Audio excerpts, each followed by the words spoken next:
But here's somebody else here that I have thought for a long time was a phony Republican, but I never went after Trey Gowdy. When I looked at all the stuff that he was a guy who was running the House investigation into Benghazi. And he did it for so long. And after a while, you look at this kind of stuff, just like we do with Jeff Sessions. And it's like, all right, do something about this. The corruption is obvious. Let's have some charges. Let's see something happen with this. And Trey Gowdy was out there as the mainstream media is saying there's been nobody more vociferous and loudmouth than Trey Gowdy. As the Washington Post said, one of the most partisan, vitriolic, conspiracy-minded legislators in his 8 years because of his situation there with the Benghazi thing. Well, that's the way the Washington Post sees it. We all looked at this and said, well, I think it's Hillary Clinton who is the bad guy here. But he never would pull the trigger on this. And so after this kind of stuff goes on for a while, you got to ask yourself, is this guy just controlled opposition? Is he just doing this to grandstand politically to enhance his career? And I think that is true with Trey Gowdy.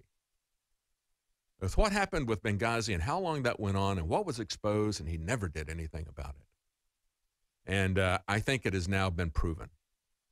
Because as you look at what happened yesterday, we got, as the Hill points out, Trey Gowdy, who led the House investigation into Benghazi and never did anything about it, just used it to grandstand, to make himself a celebrity. He offered a robust defense yesterday of the FBI's investigation into Trump's campaign into Russiagate. As the headline says on this article from The Hill, conservative stalwart, I don't think he's a stalwart, again, I think he's a shill, boosts FBI in a Trump feud. I think a lot of people are going to be calling him shill now, but I think he earned it back there with the Benghazi investigation. They said he told CBS News he had seen no evidence to support Trump's claims that a spy was improperly inserted into his 2016 campaign. Here's the clip of Trey Gowdy. Even having looked at this, you said, I am even more convinced that the FBI did exactly what Americans would want them to do when they got the information they did. Why did you say that? How can you be so sure? Well, when the FBI comes into contact with information about what a foreign government may be doing in our election cycle, I think they have an obligation to run it out. I think the FBI, if they were at the table this morning, they would tell you Russia was the target and Russia's intentions toward our country were the target. Sounds like Clapper. The fact that two people who were loosely connected with the Trump campaign may have been involved doesn't diminish the fact that Russia was the target and not the campaign. Well, think back to what the president himself told James Comey. He said, I didn't collude with Russia, but if anyone connected with my campaign did, I want you to investigate it. It strikes me that that's exactly what the FBI was doing. He keeps using the phrase Spygate. Do you think that that's misleading? I think his lawyers have an obligation to go share with him what Devin and Paul and I saw last week. And I'm convinced that when he sees it, he's going to say, you know what? That's what I told Comey I wanted the FBI to do. So you hear what he's saying here? He's going through all the talking points of the CIA and FBI shills that are out there, people like James Clapper. We must have a happy Clapper today. Because you've got now Trey Gowdy, and he's a better liar than James Clapper is. You know, James Clapper can't lie without looking down and avoiding eye contact and everything. He's a bad poker player. He's a bad liar. But Trey Gowdy is a good liar. What's going to happen with Trey Gowdy? You know, when he says that President Trump said to Comey, I want you to investigate this. I want to find out what's going on with this. Well, at that point, and Trey Gowdy knows this, at that point, the FBI knew that this stuff was coming from the DNC. They knew that Hillary Clinton had funded that dirty dossier.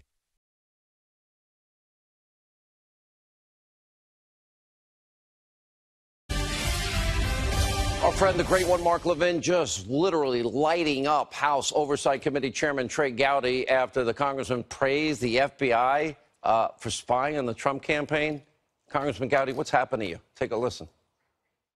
And he's drawn a conclusion. There's nothing wrong with this FBI informant. The FBI did exactly what the FBI is supposed to do, and the American people agree. And, of course, Trey Gowdy knows that the American people agree because nobody speaks for the American people like Trey Gowdy. Did they have an informant, a.k.a. a spy, at the DNC to chase down the Russians who were hacking the DNC's emails? No. if they're trying to protect us and the candidates in the election from the Russians, as we pointed out last week, why weren't there informants in Jill Stein's campaign or Hillary Clinton's campaign or Bernie Sanders' campaign? Boom, checkmate. Here with us, Deputy Assistant to the President, Fox News National Security Strategist Sabastian Gorka, former Secret Service agent, NRA contributor Dan Bongino, author. Next month, July, coming, the Russian hoax, the illicit scheme to clear Hillary Clinton and frame Donald Trump. You know him as Fox News legal analyst Gregg Jarrett. I have an important question for you. Let me start, though, with Dan Bongino responding to the great one and Trey Gowdy. Why weren't there spies in anyone else's campaign? Great question. How is it that, as Greg has pointed out, the interrogatories in Great Britain by Christopher Steele, he said, oh, it's raw intelligence, maybe 50-50, used to get FISA warrants on American citizens, one that happened to be in the Trump campaign? They weren't spies in other campaigns, Sean, because they were spying on Trump. They weren't spying on the Russians. You know, listen, I don't know if Trey Gowdy wafted a little of that swamp air up his nose or something. He never saw the documents. How could he make that comment? He never saw the documents. But he made a comment so irresponsible and reprehensible, Sean. He said, Americans should be confident the FBI worked the case as they should have. Really? Then why'd they hide the case from congressional oversight? They hid it. This is all out there for anyone to see for 8 months when they were supposed to brief them quarterly, while they simultaneously, Sean, leaked the existence of the case to the New York Times and then leaked later the conversation about Mike Flynn to the Washington Post. Everything That's the New the York FBI Times way? No, it's not. Everything the New York Times is reporting is now boomeranging, even within their own reports. You know, they just revealing, you know, like spies, the information that they don't mean to reveal. Dr. Gorka, let me ask you about this McCabe secret memo that I talked about. Again, I think that is now backfiring on them as well. Absolutely. It's the ultimate boomerang, all of this. Look at that video of Ben Rhodes, and then you will understand everything. The night of the election, Ben Rhodes, the master of lying, has no words to explain the loss of Hillary Clinton. This is why they were doing what they were doing. She had to win at all costs. That's why an intelligence asset, whatever you want to call it, was put into the Trump campaign. And let's not argue about whether it's a spy or an informant, because that's irrelevant. Sean, we need to know one answer to one question. Why was the operation started? We still don't know. An Australian ambassador, a professor in the UK, now a Maltese professor in Rome. It stinks to high heaven. And Trey Gowdy down, and the FBI rank and file are going to expose it. John Solomon is now he is saying FBI documents, bring it right to the Obama administration. Absolutely. And I've seen more than I can say. Peter Strzok sent a text message to his mistress, Lisa Page, on August 5th. He had just signed the documents opening the Trump-Russia collusion case. And in that text, he says, the White House is running this. The chronology of events tells you what happened. So we're going to see a Peter Strzok memo, the guy that wrote the exoneration of Hillary, right before the investigation, signed the papers, the guy that the Trump investigation, and immediately ran over to and Great says Britain. The White House is running this. What does that mean? President the Obama White House. Of course, it meant President Obama, who's being briefed all the time by John Brennan, the CIA director, who is the instigator of the phony dossier. Another big reveal by the New York Times they didn't mean. For the FBI to interview this Australian that met and was drinking with Papadopoulos Downer, it had to be negotiated by our State Department. That means John Kerry knew. That means that probably Obama knew. Sure. That's another sign pointing to Barack Obama and company. On June 20th, Steele writes his phony, fictitious dossier first memo. He immediately calls the FBI. The FBI, 2 weeks later, flies to London at Orbis headquarters and meets with Christopher Steele, who tells them all about Trump-Russia collusion. That was phony evidence.